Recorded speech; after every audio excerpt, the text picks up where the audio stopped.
만군의 여호와가 이르노라. 너희 조상들의 날로부터 너희가 나의 규례를 떠나 지키지 아니하였도다. 그런즉 내게로 돌아오라. 그리하면 나도 너희에게로 돌아가리라 하였더니 너희가 이르기를 우리가 어떻게 하여야 돌아가리이까 하는도다. 사람이 어찌 하나님의 것을 도둑질하겠느냐. 그러나 너희는 나의 것을 도둑질하고도 말하기를 우리가 어떻게 주의 것을 도둑질하였나이까 하는도다. 이는 곧 11조와 봉헌물이라. 너희 곧 온 나라가 나의 것을 도둑질하였으므로 너희가 저주를 받았느니라. 만군의 여호와가 이르노라. 너희의 온전한 11조를 창고에 들여 나의 집에 양식이 있게 하고 그것으로 나를 시험하여 내가 하늘 문을 열고 너희에게 복을 쌓을 곳이 없도록 붙지 아니하나 보라. 만군의 여호와가 이르노라. 내가 너희를 위하여 메뚜기를 금하여 너희 토지 소산을 먹어 없애지 못하게 하며 너희 밭의 포도나무 열매가 기한 전에 떨어지지 않게 하리니 너희 땅이 아름다워짐으로 모든 이방인들이 너희를 복되다 하리라. 만군의 여호와의 말이니라. 아멘. 오늘 제목이 돈에 대한 생각을 바꿔야 합니다. 이건데 우리 한번 좀 서로 인사해 볼까요? 돈에 대한 생각을 바꾸십시다. 예, 돈에 대한 생각을 바꾸십시다. 사실은 오늘 제목이 딱 마음에 들지는 않아요. 왜냐하면 오늘 말씀하고 딱 어울리는 것은 아닌데 제목을 생각하다가 이게 마음에 안 들어서 그나마 이렇게 하면 좋겠다 했는데 오늘 말씀 가운데 여러분 나름대로의 오늘 말씀의 제목을 좀 세워봤으면 좋겠습니다. 사람들은 하나님의 말씀에 순종한 다음에 하나님의 축복을 기다릴지 모릅니다. 그런데 하나님의 그 축복이라고 한 게 우리랑 생각이 다르고 우리가 원했던 때에 주는 게 아니면 우리는 하나님한테 실망을 합니다.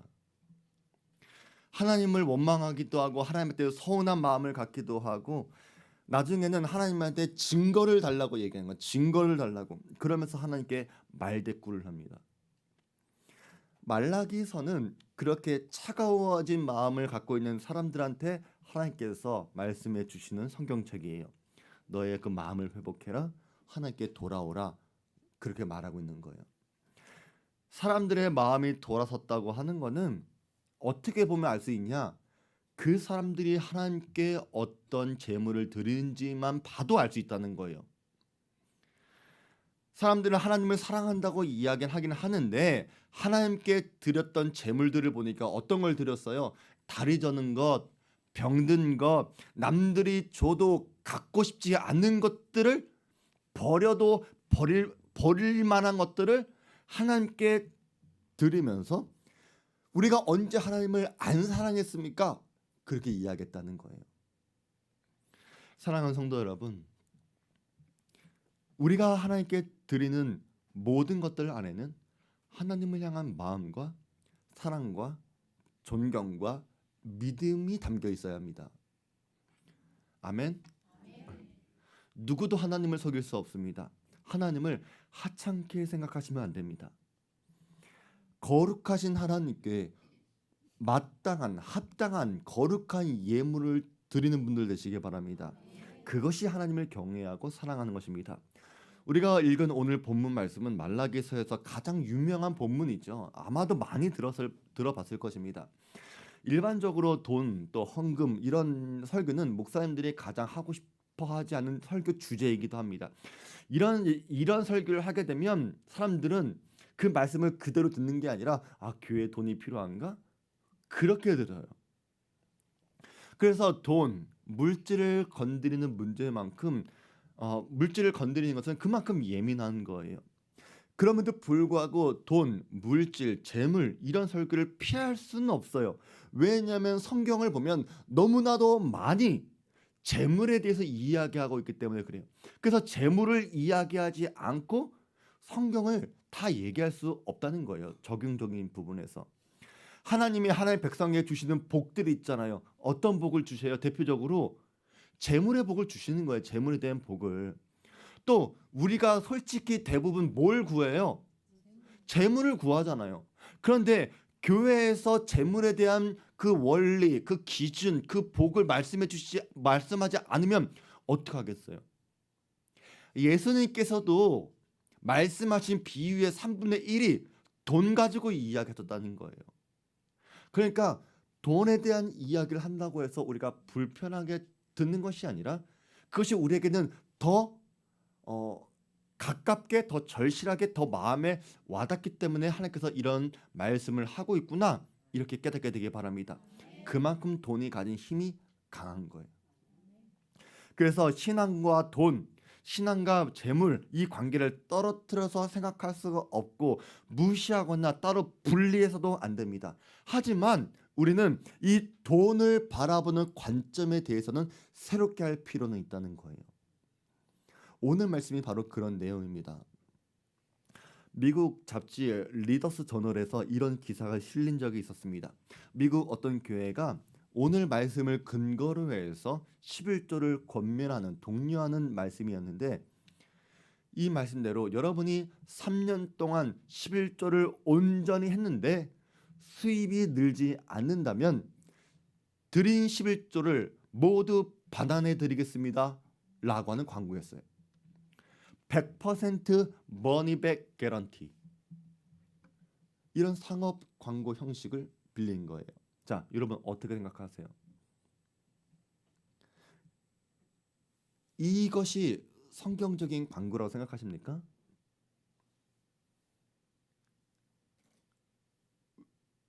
어떤 것 같아요? 왜냐하면 이 교회는 성경에 있는 하나님의 이 약속을 믿고서 행한 거잖아요. 그럼 이게 믿음의 선포일까요? 믿음의 선포일까요? 아니라는 거예요.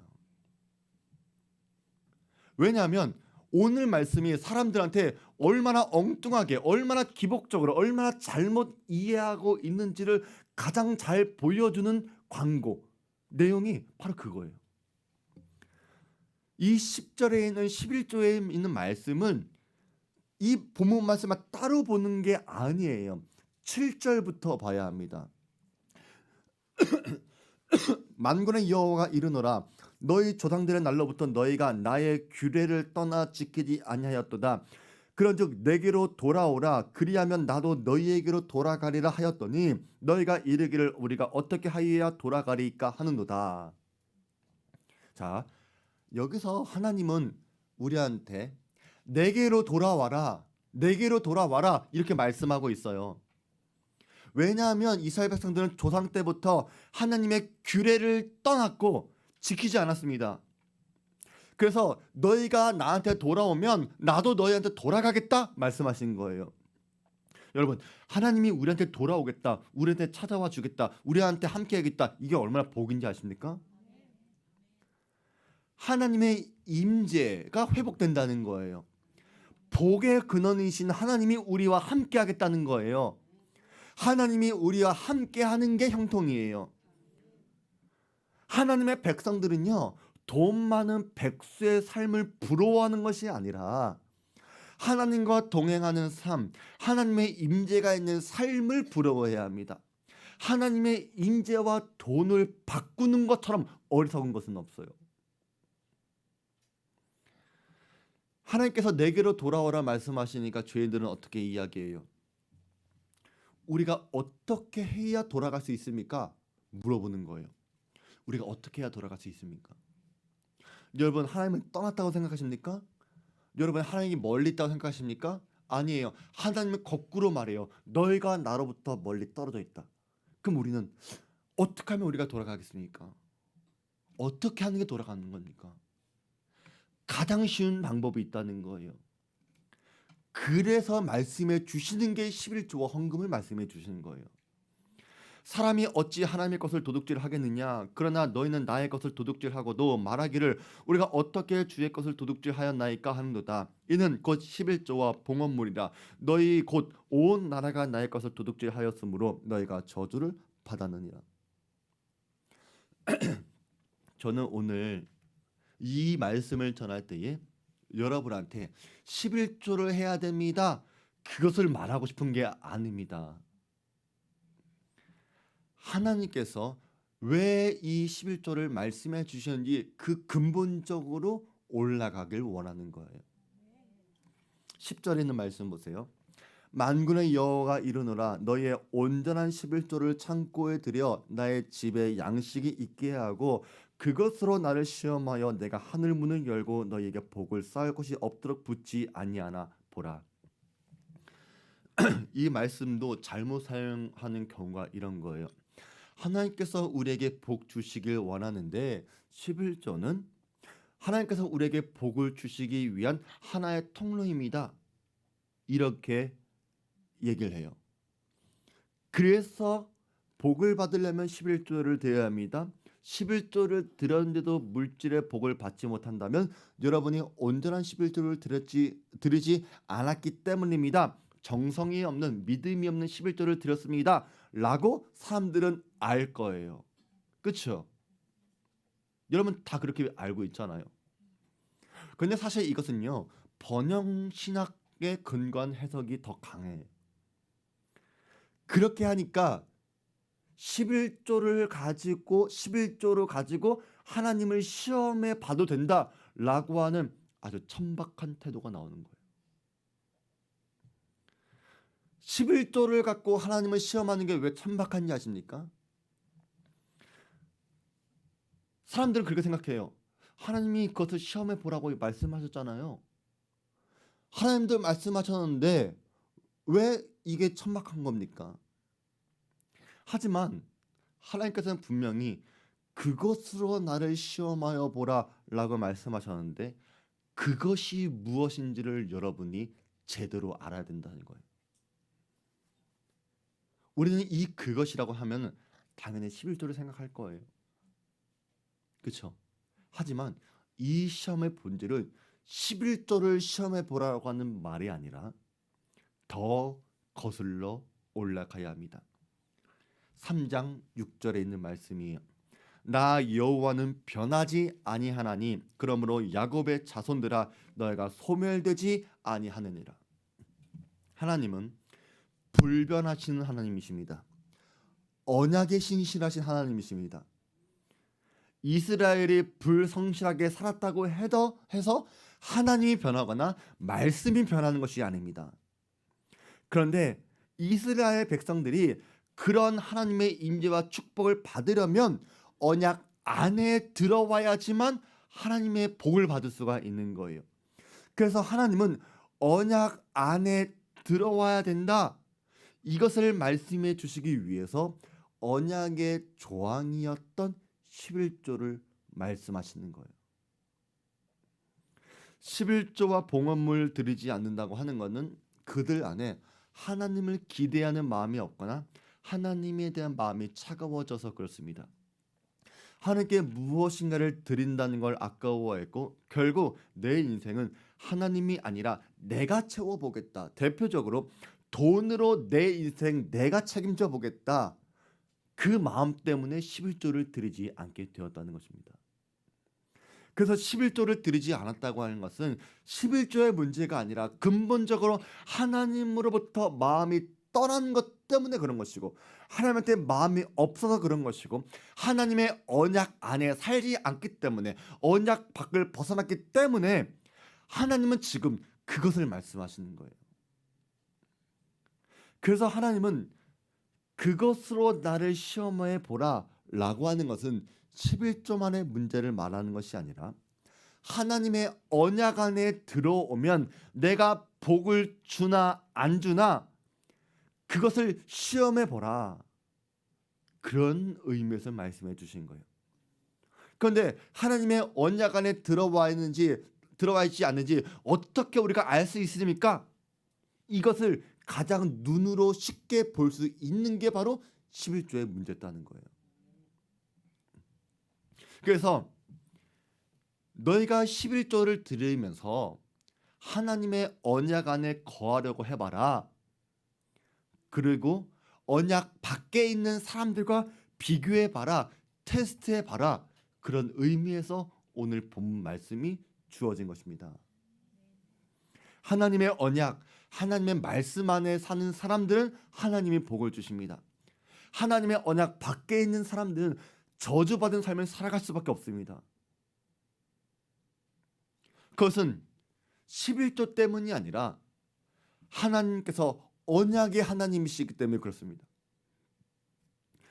내가 너희에게 이 언약, 약속의 말씀 때문에 너희에게 신실한 것처럼 너희도 약속의 말씀을 받은 자로서 이 말씀 안에서 신실하게 살아가야 된다라고 말씀하고 있는 것입니다. 그래서 11조의 말씀을 언약의 관점에서 보면 그 다음에 11절, 12절의 말씀을 더 잘 이해할 수가 있는 것입니다. 만군의 여호와가 이르노라 내가 너희를 위하여 메뚜기를 금하여 너희 토지 소산을 먹어 없애지 못하게 하며 너희 밭에 포도나무 열매가 기한 전에 떨어지지 않게 하리니 너희 땅이 아름다워짐으로 모든 이방인들이 너희를 복되다 하리라 만군의 여호와의 말이니라.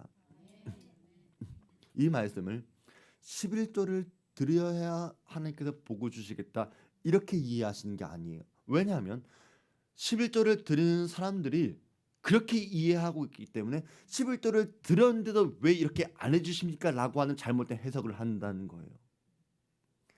이 말씀은 11조만을 얘기하는 것이 아니라 하나님의 언약 안에 있는 것을 생각하라는 거예요. 하나님의 언약 안에 있는 사람들, 하나님의 말씀대로 충성스럽게 살아가는 사람들에게 주신 복이 이런 것입니다를 이해하라는 거예요.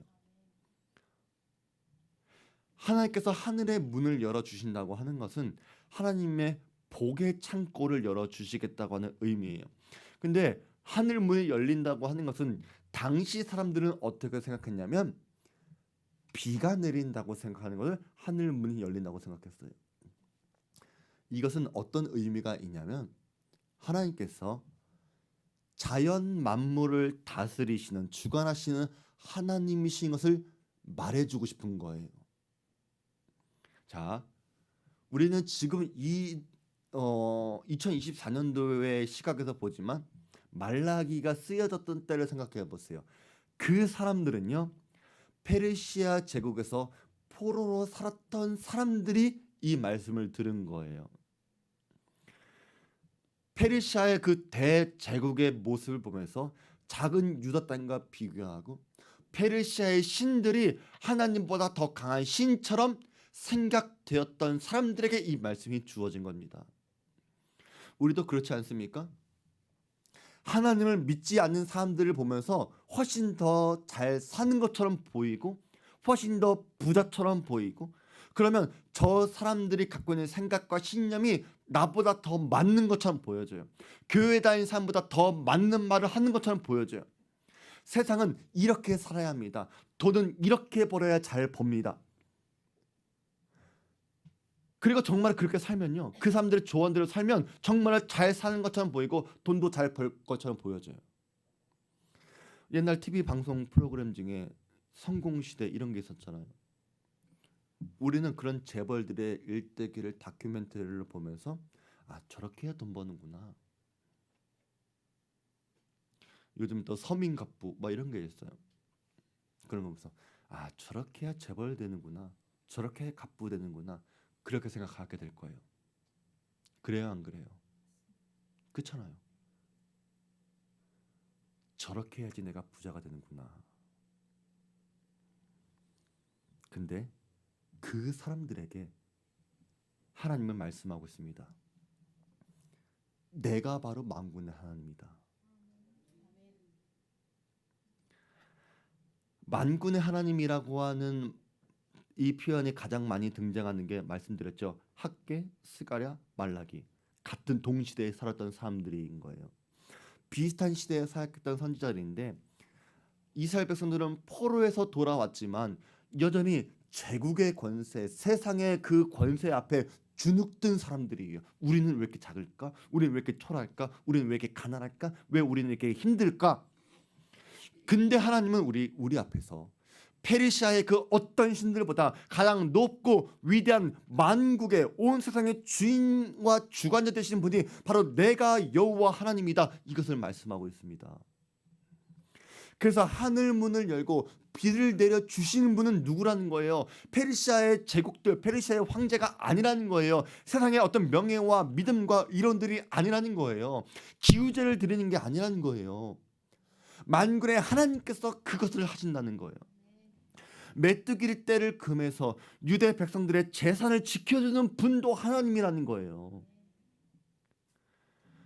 우리들의 적금이 아니라, 통장이 아니라, 보험이 아니라 하나님께서 우리의 모든 것을 지켜주십니다. 모든 나라의 주인 되실 뿐만 아니라 온 세상의 자연 만물도, 역사의 주인도 하나님이십니다. 그래서 12절에 모든 이방인들이 너희를 복되다 하리라 라고 하는 이 말씀은요, 언약의 성취, 이것은 거슬러 올라가서 아브라함에게 하신 그 말씀, 그 언약까지 거슬러 올라가는 거예요. 그래서 이것은요, 아브라함한테 그 언약 약속을 해주셨잖아요. 그러면 그 언약을 생각해 보세요. 물질의 축복만을 말하는 것이 절대로 아니라는 거예요. 11조를 들여서 부자가 된 다음에 사람들이 너희가 참 복받은 사람들이네, 이 말을 듣게 하려고 고정될 수준이 아니라, 언약에 신실하신 하나님께서는 우리가 언약대로 살아가려고 하는 사람들에게 임재하시고 동행하시고 인도하시고 축복해 주시고, 그래서 온 세상 사람들이 너로 인해 축복받는 축복의 통로로 쓰이게 할 거다, 영광스러운 존재로 회복시킬 것이다 라고 주시는 말씀이라는 거예요.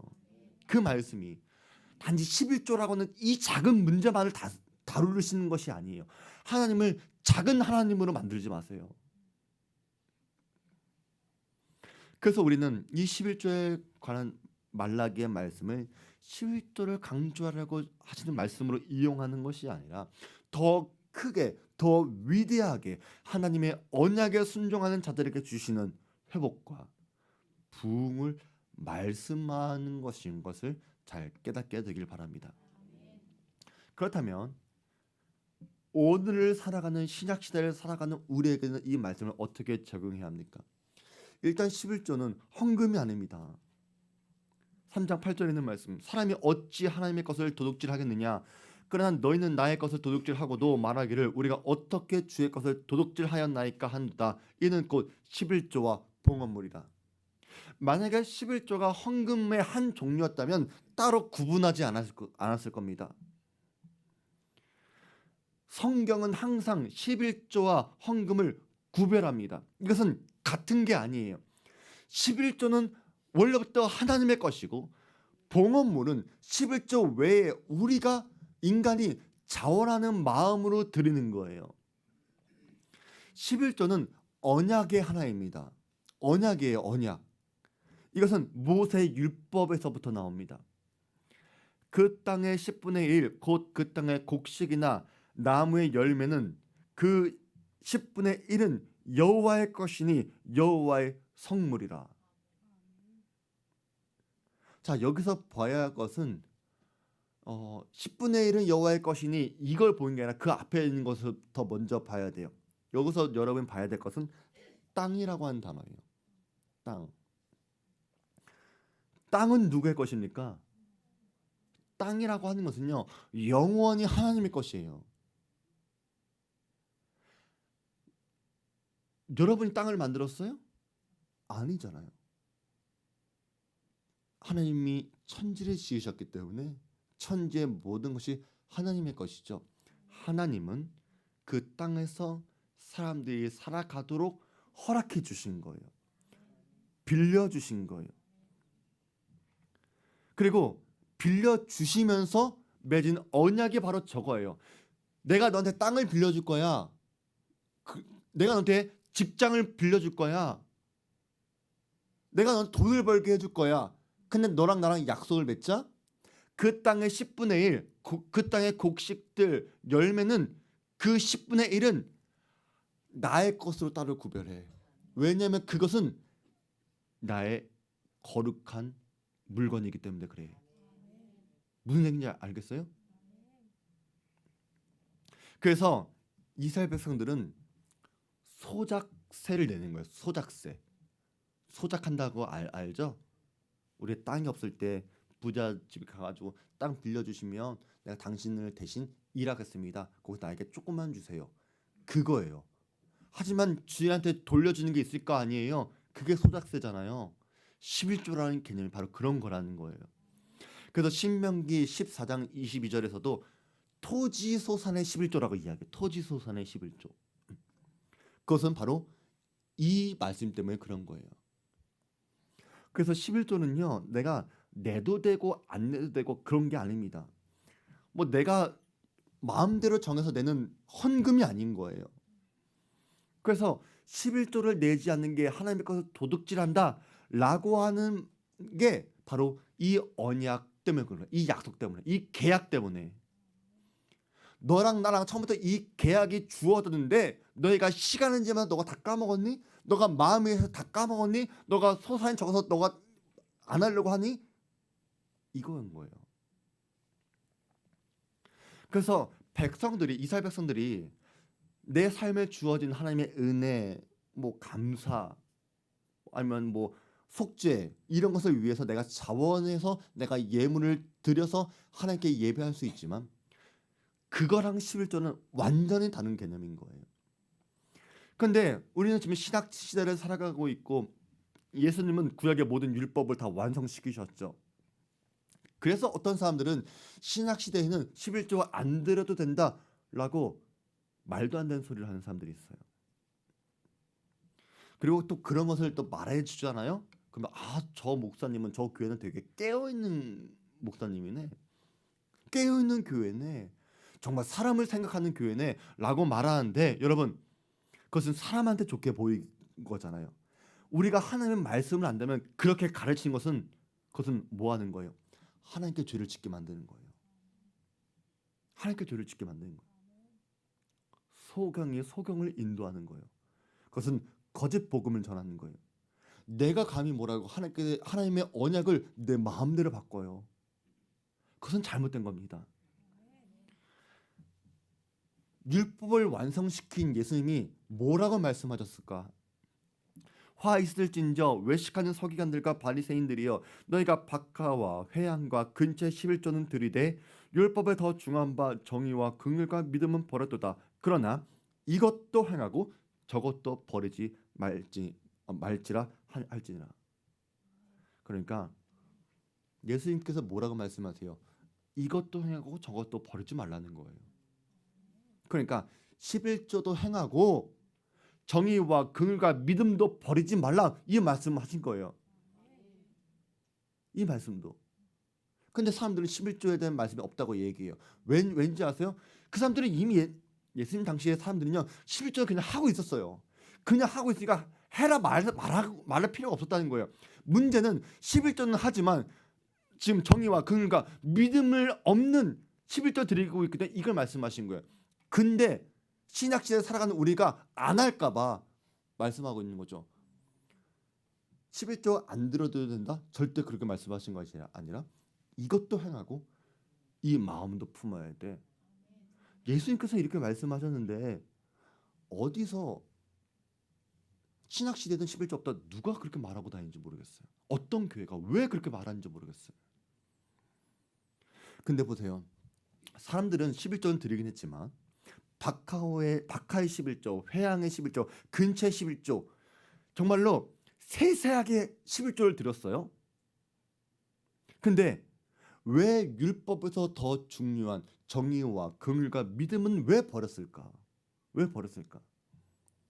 그것은 말라기에 나오는 이스라엘 백성들처럼 하나님을 경외하는 마음이 사라져서 그래요.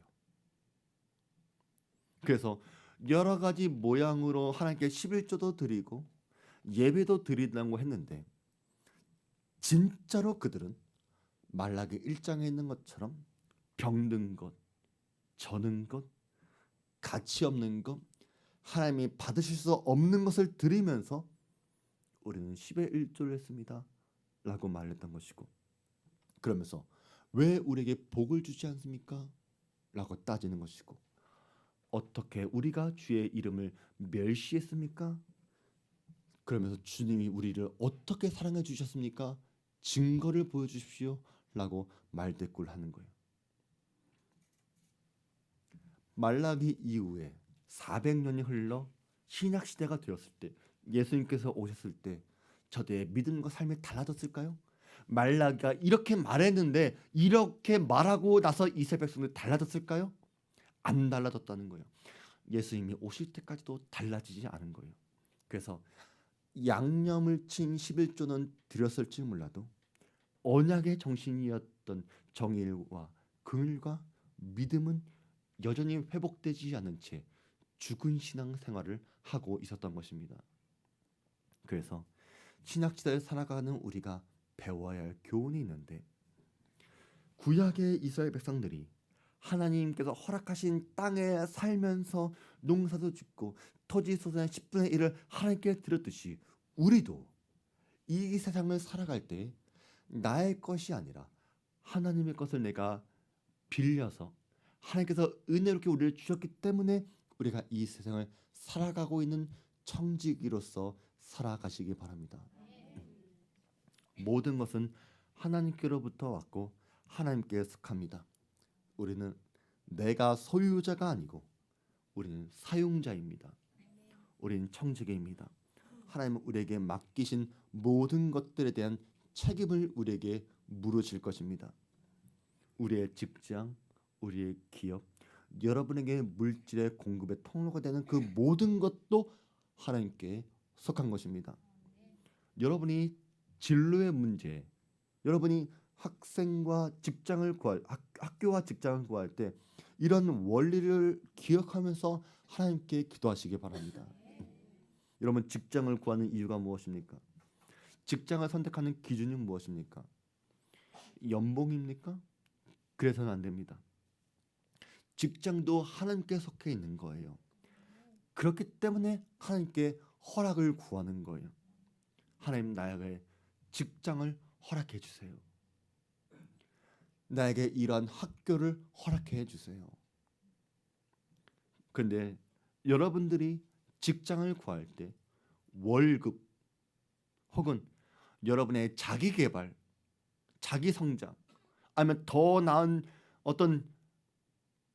회사를 위해서 발판으로 삼겠다, 그런 마음 가지고 여러분 직장을 구한다면 그것은 하나님보다 내가 먼저여서 여러분이 그렇게 기도할 수밖에 없는 것입니다.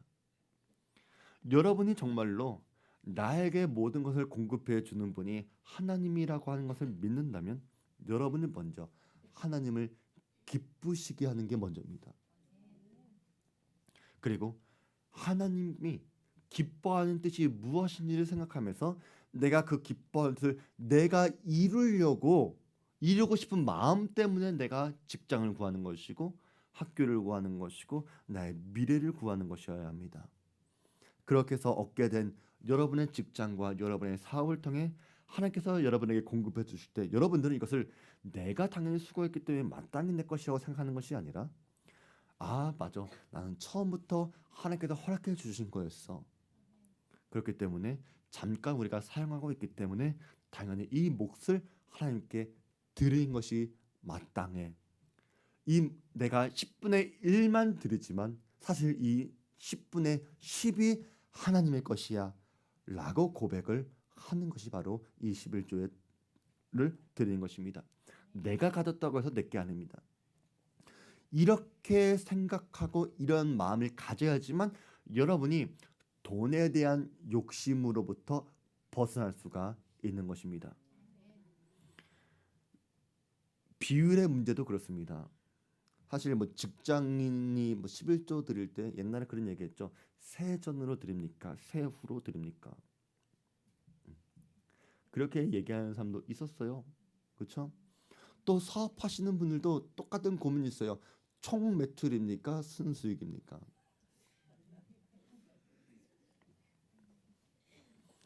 이 질문에 대해 사도 바울은 이렇게 이야기합니다.